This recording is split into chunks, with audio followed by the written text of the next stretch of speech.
What's up, everyone? Ryan Newpel here, Noop Sports Show, episode 155, I believe. We are rolling right along.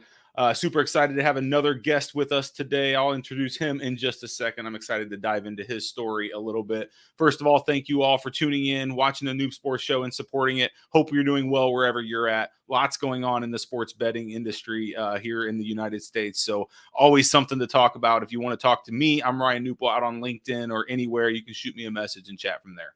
But today is not about me. Today is about our special guest, and I'm going to bring him on right now. We got Todd Kobrin of Oddsium. How are you, Todd? Great. Very good, Ryan. Thanks for having me. And also, congratulations on over 150 podcasts. It's an amazing success to keep it up. And I heard with your new thing with the betting superstore, love the idea. And obviously, we'll have to ring you up maybe with some video content production. I heard about that. So very good. And it's funny. That was kind of my background before I got into this crazy business was sports television. Really? That's interesting. Yeah. That's awesome. Well, thank you. I mean, I appreciate the props there, but today is not about me. Today is about you, Todd. I want to hear a little bit about yourself. Tell us about your background and Yeah. what kind of led you to where you are today. Yeah, well, I mean, I grew up in Las Vegas, where I'm talking to you from, and my father was in the hotel gaming business. So, growing up at the table, we always, he would talk about Casino Edge or Handle or what was happening. So it was kind of like in my DNA. I kind of grew up, and actually, about five or six doors down, Frank Rosenthal lived, was our neighbor. And, it was a small town back then. And, as we know, he sort of invented the movie Casino, which was not the true story, but I don't want to get into that. He sort of invented the modern day sports book at the start of. So it was kind of always in my DNA. And I ended up going to the undergrad University of Southern California. And I got into sport broadcast journalism was my major. And I ended up interning for the Kings and the Lakers. And one of the producers there got to liking me and took me with him. He got a gig with ESPN, and we went to Europe and covered tennis and Formula One and everything. And I ended up the very last event. It was a Davis Cup, and I met my wife, who was a host at the event, and I ended up moving to Munich, Germany, and this brand new sports network, kind of modeling itself after ESPN, but for the German-speaking market, was starting, and I was in charge of all the U.S. sports. So I brought the NFL, NBA, MLB, NHL all over to Europe. We had NFL Europe, and I was the executive producer of that. And back in about 2004, the thing called Sportel, it used to be in Monte Carlo, where you buy all the sports rights. And it's a convention for sports rights. And I said, oh, there's this thing, poker, and this guy, Barry Hearn, was doing billiards and all this stuff. He was kind of the inventor of that. And at the time, the UK was the beginning of online gaming. That was kind of where it all started, like the Mecca, or Jerusalem, if you will. And I said, this is pretty interesting. And no one knew in my production company what poker was. And I said, yeah, I used to grow up, I'd play a lot of poker. We'd wake up like at 1 a.m. A friend of mine who'd be at the poker card room call and say, all these tourists are drunk, just come over and you play super, solid poker, and you'd make a couple $100, right?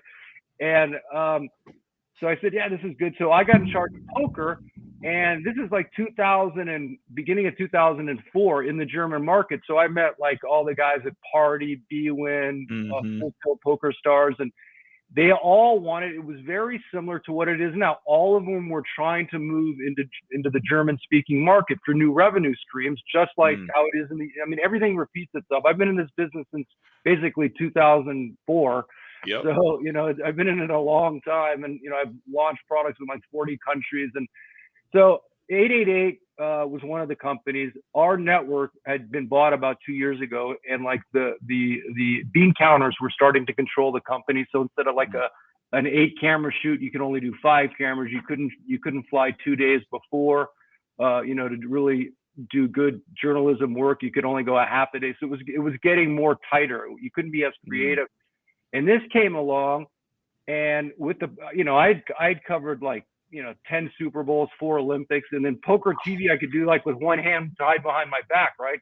And there was this new industry, and I kind of like felt it. I thought, wow, this thing is going to blow up. The internet, because at the time you knew, at the beginning of online porn, and you could tell that online gaming were the two biggest revenue streams, was porn and online gaming. I said, this thing is going to blow up, right?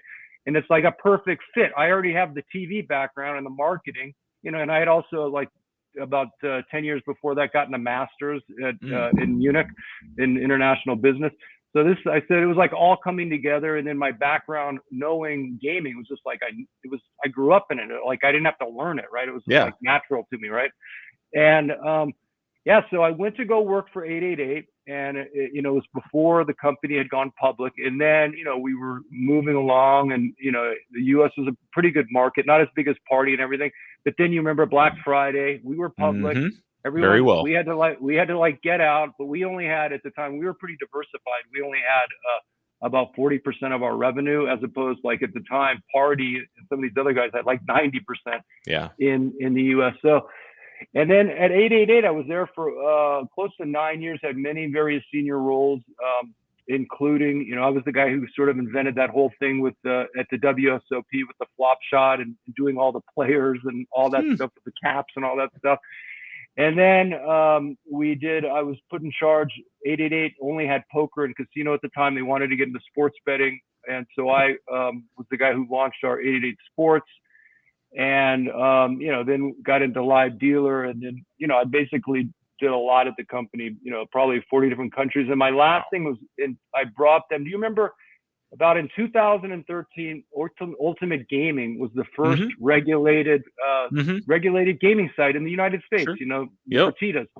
And then we were trying to get a deal with Treasure Island in Nevada, because it was only Nevada and New Jersey. And then a funny story, we were first going to launch 888 in the United States. We were negotiating for about a year with Trump, the Ivanka and Donald Jr. It was going to be Trump Poker, Trump Casino. And after, like, dealing with these guys for like a year, because at the time, like 45 of the employees, like 25 were attorneys. So trying to do a deal with them, like, it was very, very difficult. And I didn't really know the whole history, but because I had been living in Europe for like, 25 years. And, he was very polarizing even back then. This is way before he said he was going to announce presidency. And at the end, we scrapped the deal because they were too difficult to work with. And then we launched 888 in New Jersey back in 2014 with poker and everything. And then the Fertitas called me and said, hey, the long lost son of Vegas. I think at the time I was probably one of like 5 Americans who had as much online gaming experience, right? Yeah. He said, you got to come back to Vegas and help us with this thing, Ultimate Gaming. So, my family, was living in Munich at the time, but they had always been back and forth because I had family here. I grew up here. So Vegas was kind of like their second home. It wasn't like, I wasn't like asking them to like go move to like Vietnam or something. They knew, like, they knew Vegas. So, it was good timing because my son, was just going into university, and my other 2 sons were just starting high school. So it was like great. And, they grew up bilingual, and they had 2 passports and everything. So, that's what happened. And I went to work for Ultimate Gaming. They, unfortunately, after only 4 months, because they were going through a restructuring and they were getting rid of all of their bad debt because they were going to go public again, they closed Ultimate Gaming. That was unbelievable. Because could you have think if Ultimate Gaming would have been like, they would have liked it. And I was telling them that, hey, what had happened was, I'll tell you the main reason. We were so tied in with the UFC back then because, the Fertitas and the UFC, and the Fertitas owned 88% of Ultimate Gaming. And they were waiting for California because they had already had the license and the market access in California. So they were and it never happened. It still never happened, right? and then they just closed it, but they were cool. They took care of me because, although I had not worked here, I grew up most of my adult life in Europe. I remember the kind of the hire and fire mentality of the United States as opposed to Europe. So like I had a pretty good contract. So they took care of me. And then I did a lot of consulting. I was living in Vegas, did some consulting for MGM and Caesars, and worked with Penn a little bit. This was all, and then passed the hit. And so that's what happened. And then how Oddsium really transpired was when I had launched 888 Sports back in the, this is going back 2002 12 maybe. Yeah. I mean, that's what's so funny, you know, like mobile gaming and all this stuff's been around forever. But like when you, and I can say this, you know, as an American, like we think like we invented it. Like we have to call iGaming, it's casino, but we call it iGaming. It's in-play betting. No, we call it micro betting. We have to like invent names. Like we invented it. The industry, what we do in the U.S. I know it's amazing, but the industry's been like going on for, it's been around for like 20 years already, you know, it's so funny, but this is also new. And it's funny. You know what I mean? And all these people like, like, you know, all these people have gotten into the industry because it's a cool and it's a hot industry. So you have all these guys who are like jumping from different industries to get into it, but like they act like they've invented it, you know, like, come on, man. You know, maybe I'm sounding like an old man, but it is kind of funny. But so, you know, after we launched 88 Sport, and I used Sweden as my test market, and the Swedish country manager there was a guy by the name of Christer Malm, who we stayed friends with for a long time. He went after 888. He went to go work for Betfair and some other companies, and then he invented. He was the kind of the founder of Oddsium, and he invented that. And then, you know, we stayed in touch, and I'd always like give him, you know, guidance and what my opinion, because one of my strengths is I'm pretty good at like product marketing, getting it. You know, that I've been pretty lucky. I've just kind of made my hobby sports TV and gaming my industry. So anytime I have a problem, I just like look at myself in the mirror and I said, what would I like? You know, and that's like probably 90% of the time I'm right, because that's what the customers want, right? So I've been lucky to like, you know, I don't like to get in. Maybe I'm a bad salesman, because if I don't like really enjoy the product or the industry or whatever, I'm not good at it. You know, I have to like be like totally engaged and committed. You know what I mean? Yeah, for sure.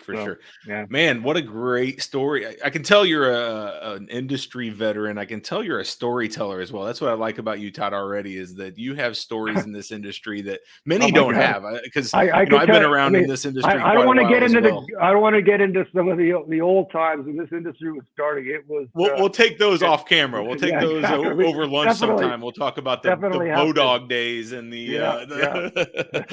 some of those old stories for sure. The live dealer days.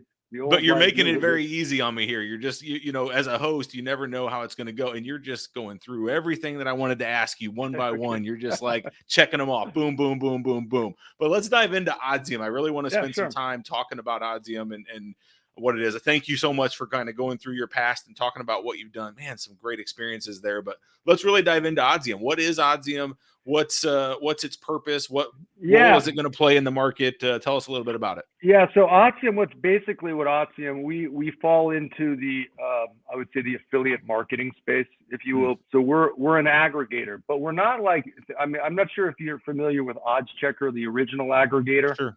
So we're like OddsChecker on steroids. So basically what Oddsium is, it's a unified solution for registration, for log on, for deposit, for bet placement, so you can have all of your different accounts. So if you have like BetMGM, Caesars, DraftKings, FanDuel, all on one app, you see the logos, all of the wallets on one thing. And then, thank you, there you go. And so basically, because instead of like jumping around, and from what I've experienced being in this business, is what will happen, and that's why that we're not in this market yet. It's fine, because the market's not mature enough for a product like this. But in any industry, Ryan, as a market matures, you know, think about airlines, hotels, insurance, credit cards. The consumer starts to get a lot more price sensitive, right? Yeah. About like what they're doing, because they understand the game. Right now, everyone, you know, like the dumbest play you can do is a parlay, right? But the people are eating it up because the operators are selling the lotto ticket mentality, right? And it's easier in sports because you think you know what you're talking about, but don't be fooled. Odds makers have this thing down to a science. I know, I'm in the industry, you know, so, they don't make the 5% margin on not knowing what they're doing, you know, but right now, because they're pushing parlays and everything's up at like 8-9% margin. So Oddsium was invented to be a sports betting aggregator, but making it a lot easier for the user, because the good user, right? In this industry, you're working like on a 90-10, 90% of your revenues from 10% of your players, right? Yep. And those 10% of players have on average 3.5 different accounts. So they spread their money around usually, right? And what we found as that to go after those type of customers, make it really simple, one app, you see, oh, boom, boom, boom. And as in-play becomes much more important, because in-play, right now it probably makes about 10% of the handle in the US. As it matures, it'll probably be up around 60-65%. It's over like 50 in Europe right now, right? So that's where this app is great. It's for, and on top of that, what we did is we made it almost like a TD Ameritrade. So you can see, at DraftKings, I'm winning 52% of the time. When I'm betting match play, NBA, I'm all this thing to like help you. And we give you all these different stats to make it easier to be, to make your betting that you're going to have a little bit of an edge against the house. But what Oddsium is doing is we're more of a B2B SaaS solution. So our plan is to in the US, like we've done in Europe, is partner with media companies and companies that have data and white label the solutions. Because I think there's a lot of media companies or a lot of people who will never be operators. They're not gonna be an operator, and they're not gonna go through that. But they do see the gold rush, which is happening. They have a database that I think is pretty attuned to sports betting or gaming. I mean, that's basically everyone over 21, who does either gaming or, so it's huge. So that's where we come in. We think we can provide an amazing solution, and on top of that, what we've added in the application is a streaming for live sports or for highlights, because in this industry, cool. and there's been a lot of studies on this. If a bettor can actually see an event, so if it's streamed or if it's on TV or he's live, he's 10 times more likely to have a bet, because he just wants, he wants a sweat, that he just makes it a lot more. So that's where we added that. So yeah, we're pretty excited. I mean, we had a good partner here in the U.S. We partnered with a tribal casino in the U.S. is one of our investors here in the U.S. Cool. And that's what we try to do. Like in other parts, every country we go to, we try to partner with a local investor. And, that's awesome. So that's awesome. So like, where are we at in this life cycle of the product? I mean, are we live? Are we in beta? Where are we at with it? With the product, we're pretty close. I would say by March we should be ready to launch. Like nice. I said, we're already live in Europe. We've been live in Europe for 2 years. But anyone who's watching Ryan's podcast, if you think about coming to the U.S., and I've launched products in 40 countries, it's good and it's bad. It's good because it keeps out of all of the regulations and all of the geolocation and KYC and bogging down the product and everything. It does keep out the bad actors, so that's a good thing. Yeah. But for the product and for moving things quickly, it's just a lot slower. So you do have to understand, and you're dealing with 50 different countries. Back in the day when we would launch in Europe or Asia, like Switzerland or Austria would just be part of Germany. He wouldn't, and Switzerland's like New Jersey or Pennsylvania. Yeah, but we wouldn't even think of it like that big of a deal because it's too small. You know what I mean? So here it's like every state is like has to be, but that's good. And it is unfortunate the fact that, in my opinion, there has been some really good, like I think New Jersey did it well with their regulations and their tax structure.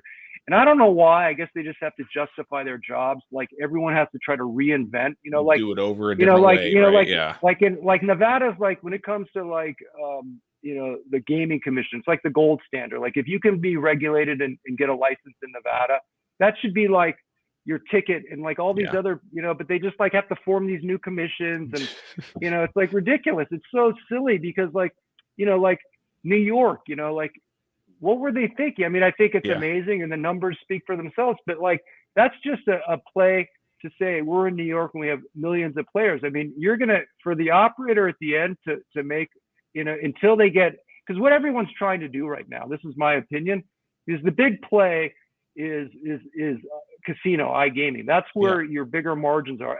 When this thing starts to, when the dust settles, in 5 years, we have probably, I think we're going to have probably 6 to 8 national players in the space. And then depending on the region, Florida, the Hard Rock, or Oklahoma, a tribal casino will be a player. So there'll probably be 6 or 8 regional players, and then you're going to have 6 to 8 national players. But when the dust settles, Ryan, and everyone starts to understand sports betting, you're going to come down what it's been like in Vegas for 40 years. It's a 5% margin, just like the poker it's not room, there. right? So where the big margin is iGaming. So everyone's trying to build a database, and then when iGaming comes in, you cross sell them. And any good operator is an operator that can cross sell probably 30% of their traffic. And so that's the big play, right? What everyone's doing. So if they lose money in New York, hopefully they can restructure when iGaming ever comes.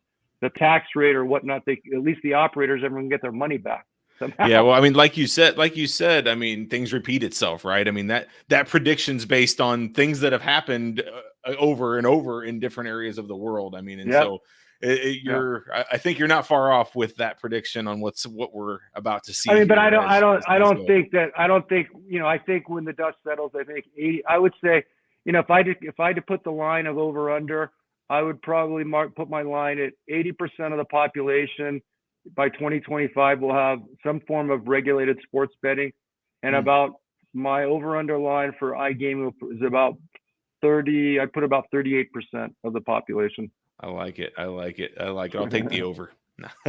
on both. Yeah, I think so. Think so. All right. On a two-team parlay. There you go. Oh, parlay it. See what the odds are. I'd have to see what the odds are. I'll go into Oddsium and check out the line on that. But no. So tell us a little bit about where. I mean, obviously we're not out here in the U.S. yet, but where will the audience be able to get this? An app in the App Store. Yep. Now, like the stories, like the song, if you can make it there anywhere. So we decided we're going to be launching in New Jersey. We feel New Jersey is kind of, in my opinion, the home of online gaming in the United States. Nevada could have been, but they were too, there were other issues, and we still don't have mobile. Can you believe that? They just signed a deal for mobile registration for casino, but they wouldn't do sports betting. And it's what sense does that make? you know that like there's like so much data from so many countries and so many U.S. states now that like over 80% of your handle is mobile. Why would you? But they have mobile. I mean, you can bet mobile, but you have to still go into this. They want people in those casinos. They want them in those physical places. I mean, and I get that a little bit. I get that. I get it too. But listen, what's the most valuable real estate? It's the home screen of your phone, right? Yeah, so true. If you have a Caesar Sportsbook, right, and you're cut into the loyalty program, and the consumer seeing that every single day, they're going to come into the and you saw, Ryan, what happened in 2021, Vegas boomed. Human beings still want to be with other human beings. They want that experience. Vegas had an amazing year, 2021. I mean, it was like packed here. The metaverse is not quite here. We're still in this human form, right? Exactly. God, what's your take on that? I mean, I'm kind of tracking a little bit. And what's your take on the metaverse? I'm super excited about it, but I'm kind of weird in that way where I like technology. I like futuristic things. I think it's here. It's going to come, and it's coming. So there's no stopping it. So you might as well embrace it to some level and kind of learn it and be a part of it. Now, is it here yet? No, just to your point there, people still want the human interaction. I still think that's going to be a big part of everything. So is it going to like completely take over everyone's life and nobody's ever going to live outside of the metaverse? I don't think we're even close to that point, but is there going to be some element of you and I interacting in the metaverse as well? Probably. I think that's probably coming fairly soon. So I'm excited to see where it goes. It already happens in sort of a stripped down version. If you look at esports and different things like that, it's already kind of happened. It's been happening for a while. So this is probably just taking it.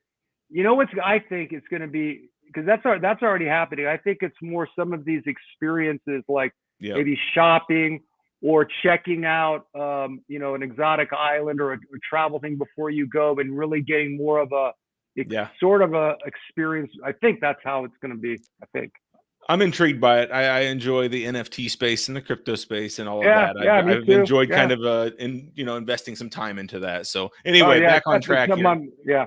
So Yeah, yeah, we could talk about that's a whole nother episode. yeah, Why don't that's a you come whole. on Yeah, a I little mean, later? my account on Coinbase has been taking a beating the last month, but I mean, big time. But until you sell, you still own everything, It's not right? a loss or a win until you've sold, right? Exactly. Exactly. Well, cool. Exactly. Well, Todd, this has been amazing. This is awesome. What else? I mean, what else you want to say? Any last Oh words? yeah, What else so did we not touch on? so the main thing is Oddsium. I think is to everyone who's listening, and usually you have a lot of industry people. Yep. This is a perfect product and technology to do a white label to get into the sports betting space as an affiliate, because getting an affiliate license or whatnot is a lot easier than becoming an operator. And if you're a media company, if you're someone who has a lot of data, we can kind of set you up. It's your brand and whatnot, and you can use the database that you have or your brand to really kind of get into the sports betting space. Yeah, the affiliate space is a place near and dear to my heart. I love that area. I think it's kind of an underserved area. I just love everything about the affiliate space. And you're right. I mean, it is a little easier to get into that space, probably a lot easier than becoming an operator, but it still has its challenges as well. There's Of course, licensing and vendor licensing and Oh all of the yeah, above there. and there's a lot of obviously there's some giant companies in the industry. Sure. Katina Media and Better Yep. Collective and Gambling.com, and there's some I could name others. There's some giants in that space, and these are like companies with hundreds and hundreds of millions and big staffs that do a lot of Yep. content, building a lot of SEO. They're very very fast on getting the best deals and paid and everything. So Yep. it's competitive. It's a not an easy industry either. But if you're coming from if you're coming from a brand that already has a built-in database and a media and a following, and you want to get into the space, I think doing a white label with someone like Oddsium is a great opportunity to, what I mean? Like in an ideal Yeah. world, right? Someone like Yep. ESPN, right? ESPN is making tons of money, taking ads and whatnot. This could be just an added revenue stream. They already have media deals with DraftKings, FanDuel. This just could be the Plug it in. ESPN line. It's all branded. Plug it in, and it's just an added revenue stream. They already have media deals with these guys, and that's kind of how we foresee this moving out. So if Really you cool. have anyone we could talk off and talk after this. I'm sure you know a lot of people, but that's what we're kind of trying to do. We first initially, when you do a startup, there's always ebbs and flows, and but after going through this and after raising capital and putting it all together, a lot of lights start to open. Doors open up as you go, right? And we've just seen that our company is much better set up. So we took the strategic decisions. We've already signed 2 white label deals in Europe that we're going to go more as a B2B SaaS provider instead of awesome. our own B2B brand. Yeah. That's awesome. Well, cool, Todd. Well, I won't keep you much longer. I know this is running up to 30 minutes here. Hey, oh my God. Oddsium. Sorry about that. Oh no, you're good. You're good. We're going to come on for round 2 once you guys are launched here in the US in March, and once we see some momentum and things going. When you have news, you're welcome on anytime to come back and give another update. Hey, Oddsium.com. Who do you like? Oh yeah, I'm sorry. I was going to ask. First of all, let me plug you. Oddsium.com. And how are they going to get a hold of you if they do want to get a hold of you? So you can I use LinkedIn a lot. So you can find me, my name on LinkedIn. Okay. You can send me an email. That's todd.kobrin@oddsium.com. Send me an email. Cool. And and if you're friends of Ryan, if somehow you forget, I heard about this Oddsium thing, you forgot my name, contact Ryan. He'll set you up. And I'll get you over to you. I'll get them over to you for sure. And we'll put all those links out in the show notes. Make sure everybody gets over to you for sure. Now go ahead with your question. I was going to say, who do you like? Who do you like in the AFC and FC? I think Chiefs and Chiefs cover the -7. I think so. I think Chiefs win big, to be honest with you. And then I like the Niners. I like the Niners. I don't know why. I've been a closet Niners fan all year, and I can't explain it. My oldest son is weird. Like, he's always like, they're so boring. They don't have superstars, this and that. And I'm like, yeah, but they just seem to like do things Yeah. right. Well, They seem yeah. they're efficient. I like how they play. I think the They got a Niners little. might Remember, win they were that a one. few years ago in the Super Bowl, so they, yeah. I don't. That's a tough game. I love the It under. is. I like the 46 under. So I have the under, and Mm, I think the Chiefs are going to destroy the Bengals. I I mean, that agree with offensive that. line is depleted, and don't forget, when they sacked Burrows 8 times, the Titans did, right? But the Titans' offense is so horrible that Yeah. when they would get the ball back, they wouldn't score. Kansas City can score like in 10 seconds. I Yeah. think the score is going to be like, I think it's going to be like 50-14 or something. Well, we agree on that for sure. I think it's the end of the Burrow run here. I mean, I'm excited for them. I have liked them all year. I'm excited for how far they've come this year. But yeah, I think it's the end of the road for sure. I actually think they would have had a better shot against the Bills if that would have been the matchup. But I Yeah. think the Chiefs have. I don't know, for some reason they're going to have their number in this one. Yeah. But thank you so much. It was great Absolutely, chatting. Todd. Yeah, it was a pleasure. And thanks again for having me. And congratulations on the great success on the podcast. Hey, we're gonna get one of those Oddsium caps in the betting Oh, superstore. yeah. We got to get We that got it. loaded into the store for people to buy. How about that? Absolutely. Sounds All good to right, me. Todd. Let's do it. There you go. Hey, really appreciate you coming on. Thanks again. Thanks, Ryan. Bye-bye. Thank you. Bye-bye. All right, that was Todd Kobrin of Oddsium. We really appreciate Todd coming on. Man, what a great resource in this industry. Somebody that has a lot of experience, a lot of stories, obviously, in this space. And so I could listen to that all day. Maybe someday we'll come on and just do a storytelling session, have a panel, bring on a bunch of people that have been in the industry for a while, and just start talking on camera. I think that'd be amazing. Anyway, that's enough for today. Thank you so much for tuning in. Really appreciate everything. Please stay safe out there. If you need anything, I'm Ryan Newpol, KNUP, out on all the socials, or find me on LinkedIn. We'll have show notes for this out on noopsports.com/show. You can find all the show notes, the links, everything to get a hold of Todd out there as well. All right, take care. We'll talk to you later. Bye-bye.